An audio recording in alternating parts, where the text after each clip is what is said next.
Next up, Nate. So next up, we've got some stuff from the guys at Night Models. Now, you've been doing a lot of previews over on OnTableTop, hopefully, showing off some of all the stuff they're doing for the third edition of the game.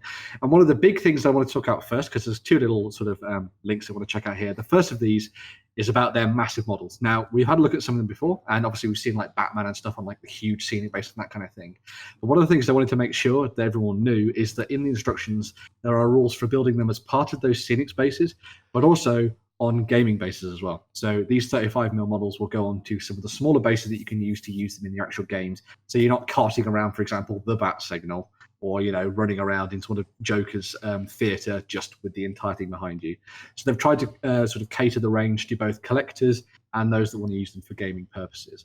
They have said that none of the rules change between the models. And so the only reason that you would have different bases is if you wanted to try and get some benefits out of them in terms of their auras. So, for example, a lot of the different sort of commanders and champions in the game, or the leader figures, have certain auras in the game. So, for example, if you put Joker on a larger base, his aura would spread further, but he wouldn't be as maneuverable, for example, in the game. So, yeah, it's an interesting one from a gameplay perspective. I don't think I've ever really seen a company do that before, but I like the idea that they've created some smaller bases for those people that just want to get stuck in and play some proper games of Batman Miniatures Game 3rd Edition on sort of like those big crowded Gotham-style boards on the tabletop. So. Sweet. I really like them. I absolutely adore the work they've done on the Joker's sort of theatre. Let's look at that again. Because it is straight out of The Killing Joke. Literally straight out of The Killing Joke. The unusual, I'm going to say, midget babies. You have one at the bottom and then one up here holding the arc light. Yeah, and more out the side there. But those weird dead bug eyes are just straight from the artwork from the Killing Joke comic book. Yeah, cool. So I'm a huge fan of that, as is the sort of look of the Joker in that. So we just need Batman to snap his neck at the end and we're sorted. This leads on to, interestingly, if you want to have Batman Joker, they've also talked about the full Back to Gotham set that's going to be available. It's actually available right now. It became available on Wednesday this week, and it's going to be available, obviously, the foreseeable future in sort of pre-order terms until it comes out later this year, just in time for Christmas. And so the Back to Gotham set comes with all the rules and tokens and card that you need to play the game. There's also some amazing sort of card terrain they've done to try and give you the idea of Joker's sort of funland and stuff from the world of Gotham and Batman. And then there's also the models for Batman, Joker, Harley Quinn, Commissioner Gordon, and then both sides have a set of sort of followers as well. So you've got the Gotham PD on one side and the Joker's goons on the other.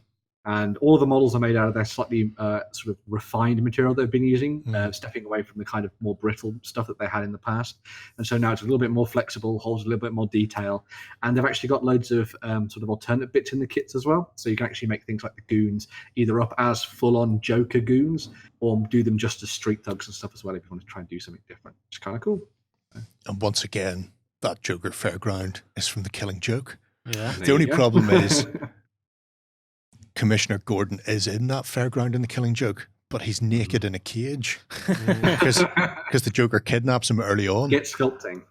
So there's an objective for you to do yourselves at home. I'm assuming bad things happened to Jim that day. The whole idea of the Killing Joke is Joker's trying to prove that everybody is just. It's like the end of the Heath Ledger Joker. Yeah. Everybody is like him when you get right down to the nitty gritty. When all it needs is one bad day, and all of yous are just like me. So that's where, and if that's the direction they choose to take third edition Batman Miniatures game, I love it. Very nice. Is he buff? Is he Commissioner Gordon buff? No, not so much. Well, he's kind of got that when 50s when he's strongman, not strongman kind of thing going on. Yeah, because when he's naked, because I was watching a YouTube video. He's got a little belly. He's got a dad bod, I believe is what the kids say. Dad bod, yeah. And one of the guys who's doing Commissioner Gordon, I don't know, recently, he's an older guy. He's like 60-something, but he's been pumping iron. Yeah. As soon as he got he knew he was going to be Commissioner Gordon, he started pumping iron. And I was sitting thinking, is Commissioner Gordon supposed to be like buff? Well, and sure, Batman ended up with pretty much a dad bod in the Justice League movies. Yeah, Batfleck. I don't remember it being a dad bod. Ben Affleck as Batman. He had a dad bod. I do remember him doing chin-ups with about 200 kilos of chain wrapped around his legs. Yeah. And there's nothing about that, said Dad Bob. Weirdly, a little bit thicker in the middle. In some of the Batman stuff, Commissioner Gordon, you never really get the the complete backstory about him, because he comes into Gotham from outside, which is why he isn't corrupt like the rest of the police force. And there's a great one in, I want to say it's Batman Year One. Is that the animated movie version, or are you still in the comic books? Always the comics. Fair enough. But yeah, he does beat one of the corrupt detectives who's he's not commissioner at this point. So there's a detective who he's sort of level with, who's really bad, and he, you get this inner monologue from Gordon going, "It's been years since I fought a Green Beret." But even so, he still needs an edge. So he tosses this ex-Green Beret corrupt detective a baseball bat and then pounds him into the dirt. So whatever his backstory is, Commissioner Gordon, he was rock hard at one stage. Does Commissioner Gordon have a wife? Yes. Yes. This is why he had a daughter. But it was never Barbara. No, Barbara's his daughter.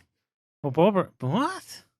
Barbara, Batgirl slash the Oracle, depending on what point she gets. Again, Killing Joke. Spoilers if you've not read the Killing Joke, but that's where she gets crippled. I'm really confused because I've been watching Gotham, the TV series, and I think that's just messed me right up. One to watch if you want to be on canon. Oh, my missus enjoys it, but I was watching it going, I don't understand what the hell's going on. I enjoy the later seasons. The early ones are a bit poo.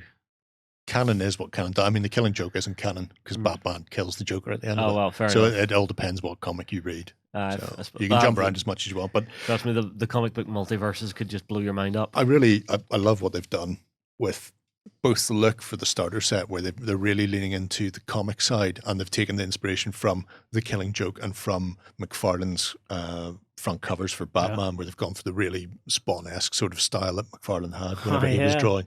But you've also got, he's in one of the other things, but we have this minion with a chainsaw who is painted and looks a lot like Joaquin Phoenix in the current Joker movie. Yeah. But then you've got another guy who's got the ha-ha-has all over him that looks more like the Jared Leto. Jared Leto, thank you. So they're taking their influences from the comics, from the TV series, from the films, and not just one film. They're just going, this is good, we'll use this. This is good, we'll use this. And when do you look at Jared Leto as Joker and go, that's good? The still image of him with Harlequin in the suits that just come from the front cover of one of the comic books. Okay. Which is just a standout picture.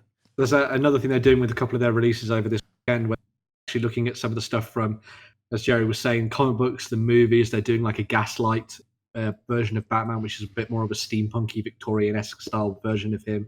And they're also doing like stuff from the New 52. So there's like a Bane in a bat suit as well, which is very cool. So lots of different things if you like Gotham and DC. So it's something Night Models always did. They always did look at the different interpretations of the different heroes, which I always quite enjoyed seeing. Yeah, it's also interesting that DC, from a movies perspective, has decided we're just going to embrace the darkness now. Yeah. And they're going to come out with R-rated movies. Works for Batman perfectly. Yeah, because we've had the Joker R-rated movie, been a great success. Now they're moving on with the next. What is it? It's Harley Quinn's getting her own movie. It's Gotham Sirens, Harley Quinn, Poison Ivy, and whoever the other one is. But they've done some reshoots for that. Then I think to R it up. Oh, have they? Because they probably weren't. They do that with Suicide Squad. Because they probably weren't originally. Catwoman would of course be the third of the Gotham Sirens. Of course. They probably weren't originally thinking, oh, this R factor's where we're going, but after the Joker, they're thinking, oh, we'll have to R these all up. Yeah. But Robert I like I was going to say Robert Pattinson's going to be the new Batman. It's coming up as well. I heard that. That could work very well. Weirdly. Because people look at him and go, he's that kid from Harry Potter, Twilight? The shiny one he was the shiny vampire. Shiny vampire. Well, there you go then. He's actually a really good actor. Yeah, but since he's done those, he has stayed away from sort of tweeny films, and he's been doing a lot of sort of, I'm not going to say serious because acting is at the end of the day, let's pretend, but he's been doing more adult and interesting roles rather than just leaning into the I'm a sparkly vampire thing and therefore the kids love me. So he's been quite content to do them. When Keaton was cast as Batman, everybody went, yeah, that's not going to happen. He's not going to make a good Batman. And now people go, do you remember how good Keaton was? Oh, you'll never get another Batman as good as Keaton. He was mental. Yeah. And I think Patterson could do the same thing. You can do the good-looking playboy billionaire and then at the same time also beat somebody to death with a tire iron. See, I would love to see Jim Carrey get to revise his role as the Riddler and not do it Clooney style. No. Oh dear. Jim Carrey is a great goddamned actor. If you've seen him in 23, he can do dark. Seeing him get to redo the Riddler would be fabulous if he got to do it R-rated style. Redoing the Riddler. What would you say? It looks like something to look up on YouTube. There is word that Colin Farrell is going to play the Penguin. Oh, that could be good. So there we go. Wow, there you go. Yeah, words fail me on that one. All I can hear is the North Dublin accent going. Wah, wah, wah, wah. You just imagine him back in Daredevil being Bullseye. I just imagine being Colin Farrell. True that. Right, moving on, gents. Aye.